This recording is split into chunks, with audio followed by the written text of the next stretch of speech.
সত্যানন্দ ছাত্রাবাসের পুনর্মিলন অনুষ্ঠান 2021 থেকে 22। টিবিএন বীরভূম জেলার সাঁইথিয়ায় অবস্থিত সত্যানন্দ ছাত্রাবাসের বহু আকাঙ্ক্ষিত পুনর্মিলন অনুষ্ঠান বহু ঘাত প্রতিঘাত পেরিয়ে অবশেষে সুসম্পন্ন হলো। এদিন 1966 সাল থেকে 2020 সালের শতাধিক প্রাক্তনে মিলিত হয়েছিলেন তাদের ফেলে আসা অতীতের সুমধুর মুহূর্তগুলি স্মরণ করার জন্য। অনুষ্ঠানের শুরুতেই বিশেষ আকর্ষণ হিসেবে অবেদানন্দ মহাবিদ্যালয়ের মাঠে মহা সমারোহে প্রীতিমূলক ক্রিকেট ম্যাচ হয়। পরে সাঁইথিয়ার পালির মোড় সংলগ্ন কমিউনিটি হলে শুরু হয় মূল অনুষ্ঠান। সকাল 8:30 থেকে আগত প্রাক্তনীদের নথিভুক্ত নাম অনুযায়ী প্রবেশ পরিচয়পত্র দিয়ে স্বাগত জানানো হয়। সকাল 9:30 নাগাদ স্মৃতি রোমন্থনমূলক মূল অনুষ্ঠান শুরু হয়। প্রথমেই সত্যানন্দ দেবের প্রতিকৃতিতে মাল্যদান ও পুষ্পস্তবক দিয়ে শ্রদ্ধা জ্ঞাপন করা হয়। পরে প্রদীপ প্রজ্বলন ও প্রার্থনা সঙ্গীত গাওয়া হয়। এরপর জীবনে চলার পথে যে সমস্ত সুখ বান্ধবদের ছাত্রাবাস হারিয়েছে, নীরবতা পালনের মাধ্যমে তাদের আত্মার শান্তি কামনা করা হয়। সভাপতির স্বাগত ভাষণের পর ক্রিকেট ম্যাচে বিজিত ও বিজয়ী দলকে এবং ব্যক্তিগত নৈপুণ্যের উপর পুরস্কার বিতরণ করা হয়। তারপর একে একে সাল অনুযায়ী প্রাণের মানুষদের সংক্ষিপ্ত পরিচয় পর্বের মধ্য দিয়ে প্রাক্তনীরা ছাত্রাবাসের ঐতিহ্য, ইতিহাস, স্মৃতিকে রোমন্থন করেন। এভাবেই বহু প্রাক্তনী গভীর ভাববিহ্বল হয়ে পড়েন। কেউ বা বসে বসে স্বর্ণময় দিনগুলির কথা ভাবতে ভাবতে আবেগপ্রবণ হয়ে পড়েন। কেউই এই স্মৃতি ছেড়ে যেতে চান না, তবু ফিরে যেতে হয়। কিন্তু আবার মিলিত পথে এই প্রত্যয় জানিয়ে এবং প্রতি বছর এই পুনর্মিলন অনুষ্ঠান হোক এই আশা নিয়ে যেমন করে সন্ধ্যার আগমনে ক্লান্ত পাখিরা বাসায় ফেরে, তেমন ভাবে অনুষ্ঠান শেষে সকলেই ফিরে যায় গৃহের উদ্দেশ্যে আবেগ ঘন মন নিয়ে। বীরভূম জেলার সাঁইথিয়া থেকে টিবিএন সহযোগী নেটওয়ার্ক সূত্রে প্রাপ্ত রিপোর্ট, টাইমস ভারত নাও।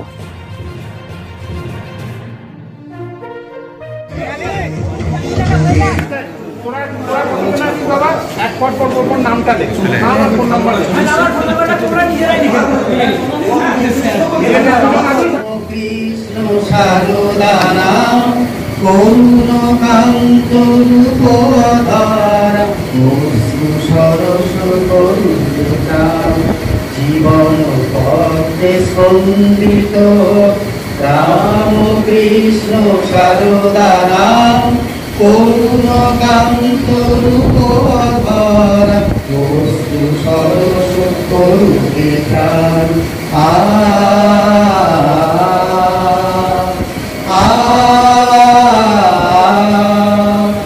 ক্লান্ত তৃষিত দূরের কণ্ঠ তৃপ্ত হোক পরবাসিস ক্লান্ত তৃষিত দূরের কণ্ঠ তৃপ্ত হোক পরবাসিস অন্ধকারের ভীতি হরণ জাগাও তোমার মোহন আর মর্ত মাটিতে স্বর্গবাসু তোমার কৃপায় যুগাবতার কুণ্ঠিত করি লুণ্ঠিত হিয়া দাও হে দুঃখ শোকে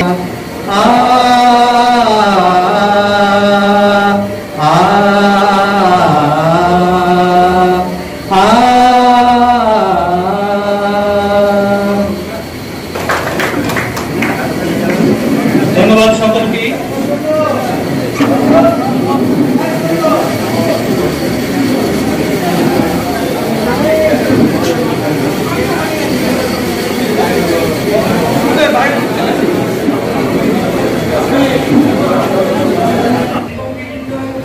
পারিবারিক অসুবিধার জন্য আসতে পারেনি, তাদের যাতে আরো দুটো টিম ছিল, সুপুর ইন্ডিয়ান আর তরুণ টিম। এই খেলায় অংশগ্রহণকারীদের মধ্যে ম্যান অফ দ্য ম্যাচ হিসাবে এখানে তাদের গণ্য করা হয়েছে কালীটিঙ্কর মণ্ডল। কালীটিঙ্কর মণ্ডলকে কাদের উপস্থিত আছে, কাদের ডাকবে তখন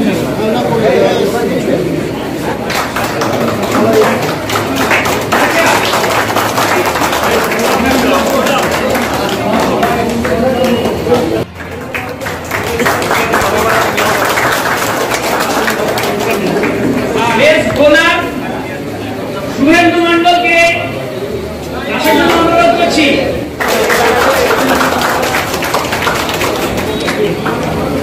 বেস্ট হেয়ার প্লেয়ার গুগল সরকার, এটা হলো বেস্ট হেয়ার প্লেয়ার।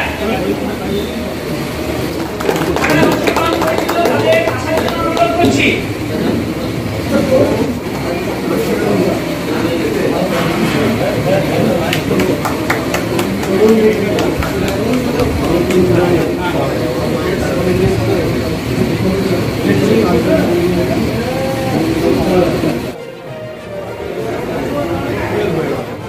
শোভনদা, অরুণদা আছে তোমার সঙ্গে?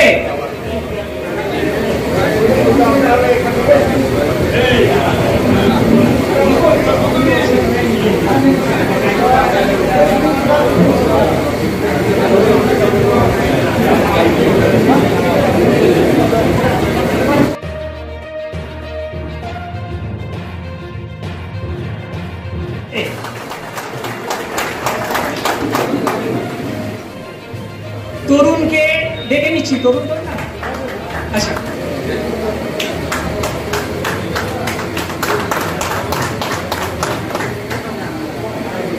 এবার উইনার টিমসের গুগল ইন্ডিয়ানে গুগলকে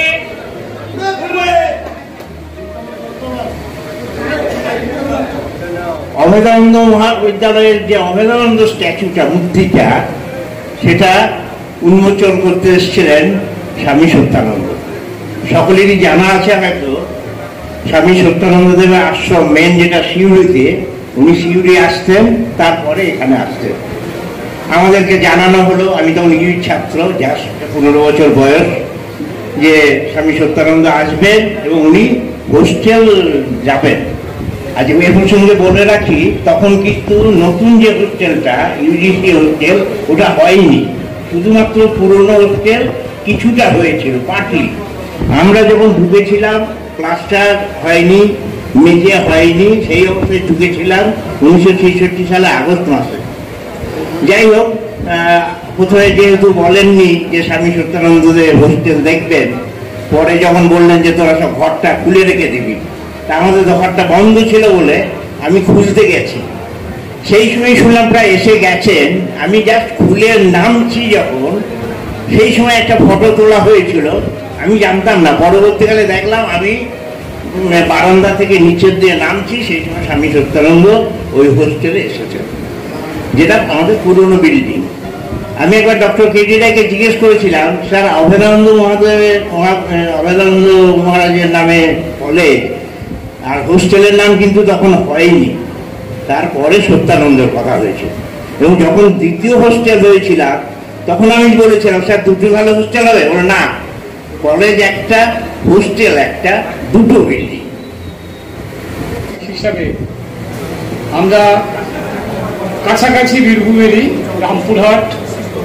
রামপুরহাট সংলগ্ন এলাকা, মুরারো এলাকা, এখান থেকে আমরা ঠিক করেছিলাম, কামাল ভাই আছেন, প্রায় 14-15 জন হব। তো আগে দাদাও বললেন যেটা অত্যধিক গরম, আর এদিক ওদিক যাই হয়েছে, যেটাই হয়েছে বলুক না কেন, একটা বাস্তব কথা, আমাদের বয়স হয়েছে, অনেকে আসতে পারলেন না, মনের মধ্যে ক্ষেপটা থেকে গেল। এবং যে কথাটা বলছেন, একটু শীতের সময় হলে আমরা ওই জায়গাটা, যে জায়গাটা একটু ফাঁকা মনে হচ্ছে, সেই শূন্যস্থানটা পূরণ করতে পারবো। এই 75 সালের কাছাকাছি সময়ে আমরা এসেছি। আমি Mohammad Nuruzzaman, pre university, UE science এবং তারপরে বিএসসি ফিজিক্স অনার্স করে এখান থেকে বেরিয়ে যাই। পরবর্তী জীবনে বিদ্যালয় শিক্ষকতার সঙ্গে বীরভূম জেলায়, বিশেষ করে আমার প্রতাপপুর উচ্চ বিদ্যালয়, বনহা ও বেদিয়া উচ্চ বিদ্যালয় এবং রামপুরহাট উচ্চ বিদ্যালয়, সেইখানে আমার একটা বড় সময় শিক্ষকতাতে। এবং বীরভূমের সঙ্গে লাস্ট 2002 থেকে 2012 পর্ষদ সদস্য হিসাবে বা কাউন্সিলের নমিনি হিসাবে আমি একটা সময় কর্মসূচির মধ্যে থেকেছি। শিক্ষার সম্প্রসারণ, শিক্ষার মানোন্নয়নের জন্য সেই সময়টাই আমরা কিছু করতে পেরেছিলাম। এখন মনে হয় ধারাটা অব্যাহত থাকলে ভালোই হতো। আমি এর সঙ্গে ডেকে নিচ্ছি আমার বন্ধু দেবনারায়ণ ব্যানার্জি। নমস্কার। আমার যারা গুরুজন তাদের আমি শ্রদ্ধা জানাই এবং সমসাময়িক বা আমার যারা জুনিয়র আমি তাদেরকে আমার শুভেচ্ছা অভিনন্দন জানাই। আর আমি কি বলবো, আমার জীবনের যে আনন্দের দিন তার মধ্যে একটা, আমি এত বন্ধু বান্ধবদের পেয়েছি যারা উদ্যোক্তা, তারা যে আয়োজনটা করেছে আমি তাদেরকে কি ভাষায় ধন্যবাদ জানাবো আমার বলার কিছু না। আমি যদি এসেছি এটা আমার কাছে বিরাট ব্যাপার, বিরাট ব্যাপার। হ্যাঁ, সত্যানন্দ আবাসের যে দিনগুলো আমাদের কেটেছে সেগুলো বলার নয়। আপনাদের মধ্যে অনেকে হয়তো জানেন যে অশোক ঘোষাল, পাঁচুদা, হ্যাঁ, এদের বিশুদা, এদের হাতের তৈরি আলু পোস্ত, এদের হাতের তৈরি কফির ঘ্যাঁট, হাফ ডিম অথবা আলু ভাজা, হ্যাঁ, আমরা হাফ ডিমটাকে বলতাম তবলা, এই খেয়ে পড়াশোনা করেছি। কিন্তু একটা সত্যি কথা বলছি, ওই হোস্টেলের মাটিতে একটা প্রাণ ছিল এমন যে আমাদের কলেজের অভয়ারণ্য মহাবিদ্যালয়ে যারা স্টার হয়েছে ইউনিভার্সিটিতে, তারা কিন্তু ওই হাঁড়ির ভাতকেই মানুষ করছে। ওই আলুর ঘ্যাঁট, কুমড়োর ঘ্যাঁট, এত বড় এক হাতা করে পোস্ত, শীতের সময় ওই ফুলকপি তো কিছুদিন ফুলকপি, বাঁধাকপি তো বাঁধাকপি, ওই খেয়ে আমাদের জীবন। হ্যাঁ, জল থাকতো।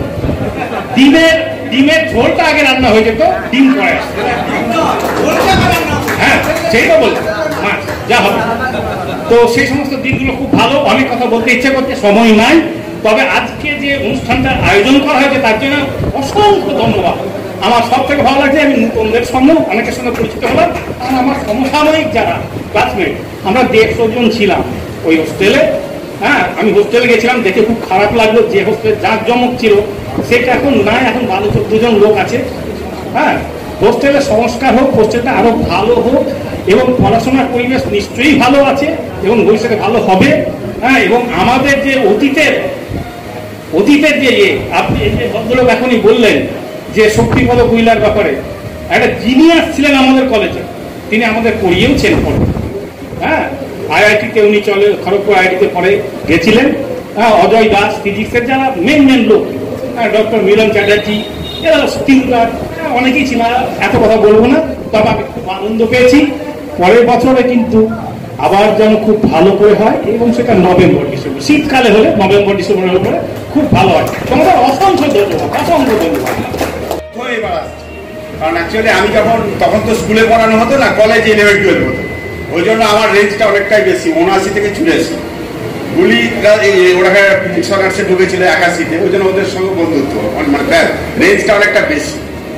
এখনই যে অনারদা বলে গেল, তপনদা বলে গেল, আমি তো তাই তো চিনি। আমি তপনদা তো দারুণ ফুটবল খেলতো, আর আমরা তখন 11-এ। তপনদা তোমার সঙ্গে পরে কথা বলেছি। আচ্ছা, অনারদা যেটা বললে একদম দারুণ লাগলো। ওনাদের কাছে অনেকে ছিল, আসেনি। যাই হোক, দারুণ ভাবে আমি এখন আপাতত কলকাতায়, আপাতত নয়, বছর 30 কলকাতাতেই আছি। এখানে মানে 11-12 প্লাস বিএসসি করার পরে ওখানেই চলে যায়। পুলিশ সঙ্গে দেখা হওয়ার পরে ও বললো যে এরকম আমাদের স্কুলে কলেজে হচ্ছে, জানিস তো? না, তো জানি না ব্যাপারটা। তা ও বললো, ওর সঙ্গে যোগাযোগ করার পরে আমি আজ আসতে পেরেছি। পারবো জানতাম না, পেরে খুব দারুণ লাগছে। তা আমাদের 19 সালে মোটামুটি অনেকগুলো ছিল, 24-25 জন 11-12-এ। তার মধ্যে আমি একজন আর তপন সিনহা, এই দুজন আছি। আর তারপরে তো 81-82 তো গুলিরা আছি। দাদা ভাই সবারই আছে, কিন্তু এই যে একটা বন্ডিং ভাবা যায় না। আমিও তো প্রথমে বলছি সুগার প্রেশার হ্যান ত্যান অনেক কিছু আছে, যে আমি ওখানে গেলে আমার সুগার প্রেশার সব ডাউন হবে। হ্যাঁ, আমি গ্যারেন্টি, আমি ডাক্তার নই, আমার এখানে সুগার প্রেশার ডাউন হবে আর আমার স্ট্রোক ফোক কিছু হবে না। আমি বেঁচেই আবার ফিরবো, আমি যাবো। বলে এতই তোমাদের বন্ধুত্ব, এতই আমরা বলে বোঝানো যাবে না, এটা বলে বোঝানো যাবে না। যেমন আমরা পড়তাম ইলেকট্রিসিটিকে দেখা যায়, এটা ফিল করা যায়। হ্যাঁ, ডক্টর কেডি রায় উনি যেমন বললেন, তা আমার একটা ঘটনা মনে করছে। তখন কেডি রায় মাঝে মাঝে হোস্টেলে আসতেন। তা আমরা একজন হোস্টেলে আমরা সব ক্যারাম ফেরাম খেলছি। তা যাই হোক, হট করে দেখছি ডক্টর কেডি রায় উনি হট করে ঢুকে গেলেন। ঢুকে গিয়ে আমরা তো চিনি না তখন কেডি রায়, তারা সবাই প্রণাম করলে, আমরা বললাম কি করছিস? স্যার খেলছি এরকম। তো ওই যে বললো যেটা দাদারা, কে খাওয়া দাওয়া ভালো হচ্ছে, ডালে কড়াই পাসতো না, গামছা পরে নামতে হয়? স্যার দুটোই হয়, কিন্তু আমাদের ওই যে বললেন বিশুদ্ধা আর অশোকদার ঝাড়না আর হেভি, তারপর আমাদের মাসি, দারুণ লাগতো আমাদের। খাওয়া দাওয়াটা ফ্যাক্টর না, ফ্যাক্টরটা হচ্ছে আমার আনন্দ, ফ্যাক্টরটা হচ্ছে এখানে সত্যানন্দ ছাত্রাবাস আমরা আবাসিক এবং আমরা জীবনে দাঁড়াবো। এই যে আমরা যা কিনে আনি, আমাদের মনে একটা ইয়ে ছিল যে আমরা সত্যানন্দ আছি মানে আমরা দাঁড়াবো, আমাদের দাঁড়াতেই। যে যেমন ভাবেই ভোগ, কেউ তিনটে জিনিস তো মানুষ করে, একটা চাকরি করে, ব্যবসা করে আর চাষ করে, এর বেশি কিছু করবে না। আমি যদি বলে চুরি করে, সেটা তো বলবো না। তাই তিনটের মধ্যে যে যে লেভেলেই থাক, দাঁড়িয়েছি আমরা সব, দাঁড়িয়েছি বলেই তো এখানে দাঁড়িয়ে কথা বলছি।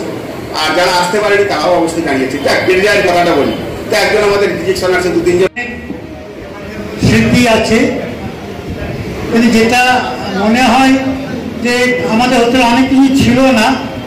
সাধারণত মধ্যবিত্ত থেকে নিম্নবিত্ত ছাত্ররা এখানে পড়তে আসতো, বিশেষ করে অনেকেরই টাকা পয়সা সেভাবে বাড়ি থেকে আনতে পারতো না, মানে লাভিশলি জীবন যাকে বলে। কিন্তু এত কিছু মায়ের মধ্যে যেটা ছিল, সেটা ছিল একটা বন্ডিং।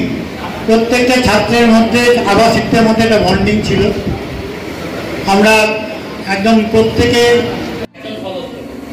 এবং কোভিড পজিশনে আমাকে আমাদের এমএলএ নেহার সাহেব ডাকলেন যে মনোরঞ্জন, তুমি তো আমার দাদা বলি, তো এই কোভিড পজিশনে একটা র্যালি হোক।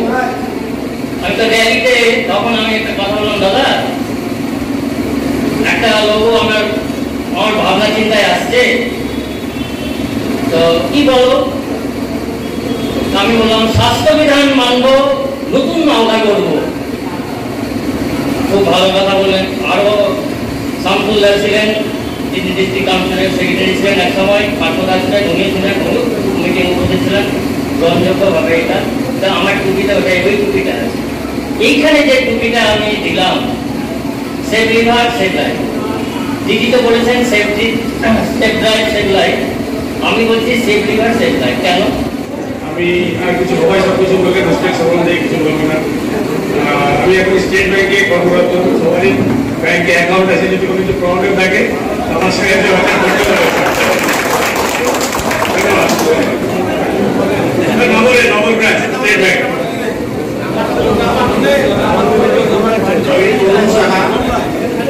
বাড়ি 1995 সালে ছাত্রাবাসে ছিলাম। আমরা পড়াশোনার সঙ্গে সঙ্গে খেলা বিষয়ের উপর পাগল ছিলাম। 1994 ব্যাচের বন্ডিং আপনারা দেখলেন, 1995 খুব কম যায় বলে মনে হচ্ছে না, বেশ যথেষ্ট চলছে। প্রত্যেক বছর আমরা এরকম একটা ব্যাচ নিয়ে হাজির হবো আর খুব আনন্দের সঙ্গে এই দিনটা কাটাবো।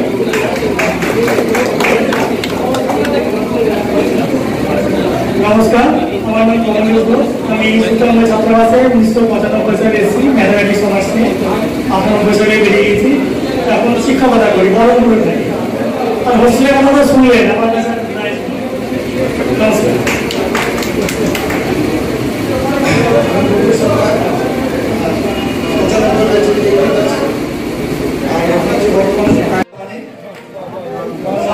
ঘটনা ঘটে আমাদের ব্যাচেরই একটা ঘটনা মনে পড়ে যাচ্ছে। কৃষ্ণকুমার মাল্লাবাড়ি, সে এখন দিল্লি জওহরলাল নেহরু ইউনিভার্সিটির প্রফেসর। এখন হয়েছিল কিনা, ও কলেজ থেকে স্টাইপেন্ডের টাকা পেয়েছিল, ও দার্জিলিং যাবে সেই জন্য একটা জুতো কিনেছিল এবং জুতোটা দেখতে সেরকম ভালো, আমারও খুব পছন্দ লেগে গেল। আমি ওকে কিছু না জানিয়ে ওর জুতোটা পরে আমি বাড়ি চলে যাই। এবারও আগামী পরশুদিন ও যাবে দার্জিলিং, ওর জুতোর খোঁজা ও বাক্সের মধ্যে ভরে রেখেছিল, সেটা কাউকে জানায়নি। ও বাক্স খুলে দেখছে জুতো না। তারপর খবর পেয়ে সে কিন্তু আমার গ্রামের বাড়ি, সেখানে 4 কিলোমিটার হাঁটতে হাঁটতে গ্রীষ্মের সময় দুপুর বেলায় পৌঁছে।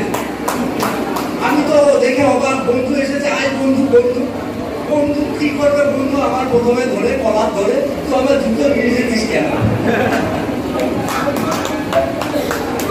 বলছি বন্ধু তুই এসেছিস দুপুরে, মা শরবত টরবত করে দিল, শরবত খেলো সব কিছু, কিন্তু আমার সঙ্গে কথা বলছে, বাবার সঙ্গেও কথা বলছে, মার সঙ্গেও কথা বলছে, কিন্তু বন্ধু আমার সঙ্গে কথা বললো না। তারপর সেই জুতো নিয়ে দার্জিলিং গেল, সবকিছু বললো, ছবি টবি তুললো, এরপর থেকে জুতো বাক্সের মধ্যে ভরে রাখবো। আর আপনাদের আর একটা কথা জানাই, আগামী জুলাই মাসে আমি কাশ্মীর 4 দিন 3 রাত্রির জন্য আমি ট্রেনিংয়ে যাচ্ছি, যার জন্য কাশ্মীর গভর্নমেন্ট এবং ভারতীয় সেনাবাহিনীর কাছ থেকে আমি অনুমতিপত্র পেয়েছি এবং আমাকে তার জন্য বহরমপুর মেডিকেল থেকে আমাকে 3-4 দিন মেডিকেল ফিটনেস সার্টিফিকেট নিয়ে করেছে এবং আমার সেই পারমিট আমি পেয়ে গেছি। আমি যখন যাত্রা করবো আমার এই মুখগুলো মনে পড়বে এবং ওই 56 কিলোমিটার রাস্তা আমি যেন ঠিকভাবে আপনাদের আশীর্বাদ আপনাদের দোয়া নিয়ে আমি যেন ঘুরে আসতে পারি, এই প্রার্থনাটুকু আপনারা দেবেন। আমি যাত্রা করছি 3 তারিখে, আমার ওখানে আর্মি পারমিট আছে 7 তারিখ আমি শুরু করছি, 7, 8, 9 3 দিন হেঁটে 10 তারিখে আবার আমি নামছি। আমি বর্তমানে শিক্ষকতা করি, একটা প্রাথমিক স্কুলের হেড টিচার। স্বামী আমি একই জায়গার ছেলে। আমার বাড়ি নগর খড়গ্রাম, দেশের বাড়ি শেখর আমার ওখানে। আমার এক পা বাড়িতে, এক পা বহরমপুরে থাকে। তরুণরা কিছু বলতে পারে কিন্তু তরুণটাকে দেখলে কেমন যেন একটা সম্মান, ওনাকে দেখলে ভয় লেগে যেত। এবং তরুণরা আমাদের ক্যাপ্টেন, আমরা হাঁটতে শিখিনি তরুণরা অধিকার করে। তরুণটাকে আমরা যতটা পেয়েছি ও শুধু বলেছে তোরা এইটা কর, উনি কোনো চাপ করেনি আমাদেরকে, কিন্তু আমরা আমাদের সেনাটা দিতে পেরেছি, এর জন্যই হয়তো খুব ভালো লেগেছে, খুব ভালো কাটিয়েছি। আমি আশা করছি আমরা সবাই প্রতি বছর আরো করে আমাদের জুনিয়র ছেলেরা এবছর অনেকে এসেছে। আমি আমার ভাই সুনীল সাহা, ওকে দায়িত্ব দিয়েছিলাম যে তোদের ব্যাচে তোরা নিয়ে আয়, তো চেষ্টা করেছে অনেককে। আমি চাইছি আরো এগিয়ে আসো আমাদের সঙ্গে, আমরা এই অনুষ্ঠানটাকে আরো বড় করি। আমরা চেষ্টা করি না হোস্টেলের মধ্যে করি, দেখি হয় কিনা।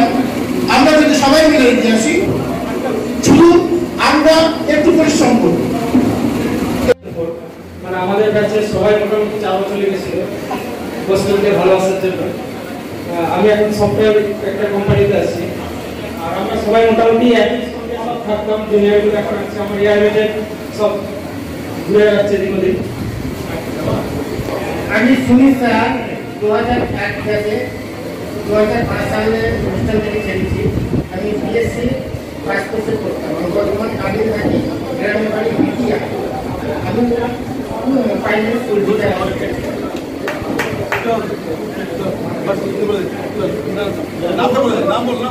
নমস্কার, আমার নাম নীরোৎপল বাগদি। 2001 সালে জয়েন ফাইটার সৈতানন্দ ছাত্রাবাসে আপনার রেলের স্টাফ। আমার কোনো বেশি সিনিয়র আছে, এইচএস থেকে আছে। নমস্কার, আমি 1999 সাল থেকে এইচএস থেকে আছি। 2004-5 আমি চাকরি এখান থেকে পেয়ে যাই। হোস্টেল কারিয়ার করতে করতে এখন আমি ইন্ডিয়ান আর্মিতে চাকরি করি। আমি ডিজাইন ক্লাস 2007 ব্যাচ। আমি খিচুড়ি খেতে খুব ভালোবাসি। যেখানে সায়েন্স দেয় গোটা সায়েন্স দেয়, যেখানে খিচুড়ি প্রোগ্রাম হতো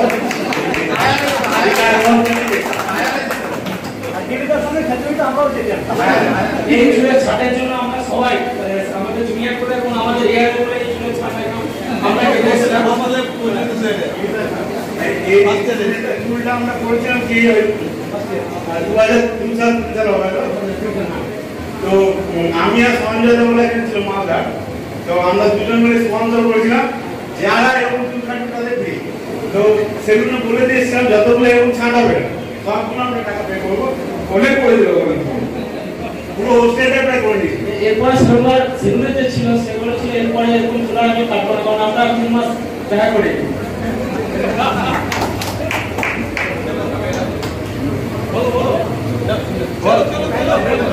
আমার নাম চন্দ্র সরকার।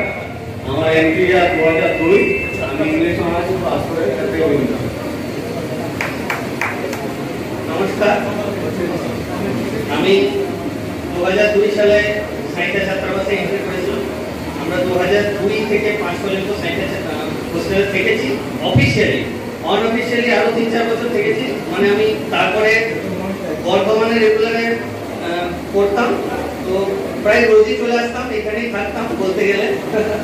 আর আমার নাম হচ্ছে সন্দীপ গোলদার, আমার আসল বাড়ি দেওঘর ঝাড়খণ্ডে, আর বর্তমানে এখন কোটারপুর বীরভূমে আমাদের বাড়ি আছে। আমি পেশায় শিক্ষকতা করি আসানসোল হাই স্কুলে, আসানসোলের একটা হাই স্কুল।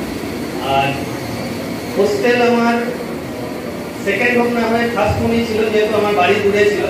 আমি প্রায় যতদিন হোস্টেলে ছিলাম বাড়ি খুব কমই যেতাম, তার জন্য আমাকে সবাই বলতো যে হোস্টেল আমার ফার্স্ট হোমই বটে। আর হোস্টেল বলতে আমার কাছে একটাই কথা, আবেগ। হোস্টেল আমার জন্য আমার আবেগ।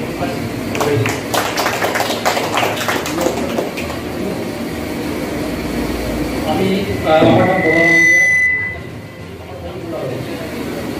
আমি শুধু একটা কথা বলতে চাই যে আমি যখন এই হোস্টেলে ঢুকেছিলাম, ভালো স্টুডেন্ট হয়ে ঢুকেছিলাম, তো যে যা পড়াশোনা করে ঢুকেছিলাম সেই সূত্রে ধরেই আমি কিন্তু এখন শিক্ষকতা করি, প্রাইমারি স্কুলের শিক্ষকতা করি। কারণ আমি যে ডিগ্রিটা নিয়ে ঢুকেছিলাম সেই ডিগ্রিটা নিয়ে বাকি পড়াশোনা কিছু করতাম না। হ্যাঁ, ওটার জন্যই পেয়েছি।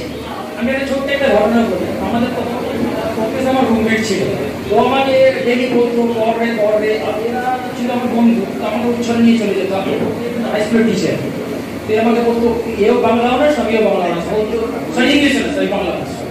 তো বলতো পড়, তুই শেষ হয়ে যাবি, পড়। আমার কোনো কথা, আমি কোনো কথাই শুনতাম না। তো শেষ পর্যন্ত আগে না আমার রুমই চেঞ্জ করে ফেলতো, যেহেতু আমি পড়াশোনা করতাম না বলে। তো ফার্স্ট ইয়ারের পরীক্ষা দিতে গেছি কলেজে। অতুল শাস্ত্রী ছিল আমাদের অনার্সের টিচার, বাংলা অনার্সের টিচার। আমি না প্রথমেই খাতা জমা দিয়ে চলে এসেছি। তো তারপর আমি হোস্টেলে কিছু অনার্সের টিচার স্টুডেন্ট ছিল যারা পরীক্ষা দিচ্ছে, তো ঠিক আমার খাতাটা পড়ে আছে, শাস্ত্রী স্যার খাতাটা এরকমভাবে তুলেছে ঠিক আছে। তো গোলাম আম্বিয়া অনার্সের টিচার, তখন আমরা 40টা না 30টার মতো ছিলাম। তো 30টা না 40টা অনার্সের স্টুডেন্ট, গোলাম আম্বিয়া আমি তো জীবনেও দেখিনি আছে, তোরা চিনিস যে অনার্সের টিচার, অনার্সের ছেলে।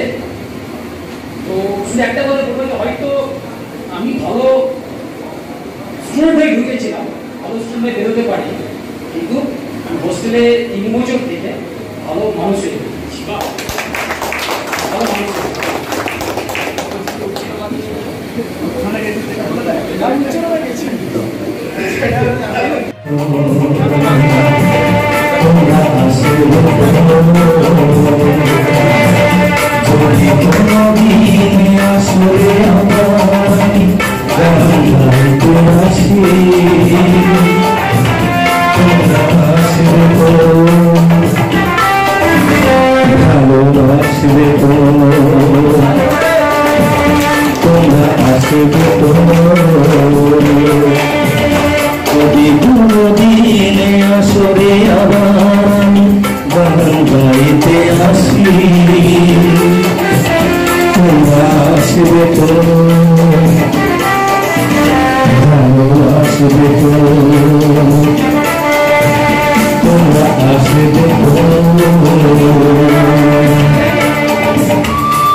একটু আলাদা পরিবেশ আনার জন্য গানটা করছি।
যদি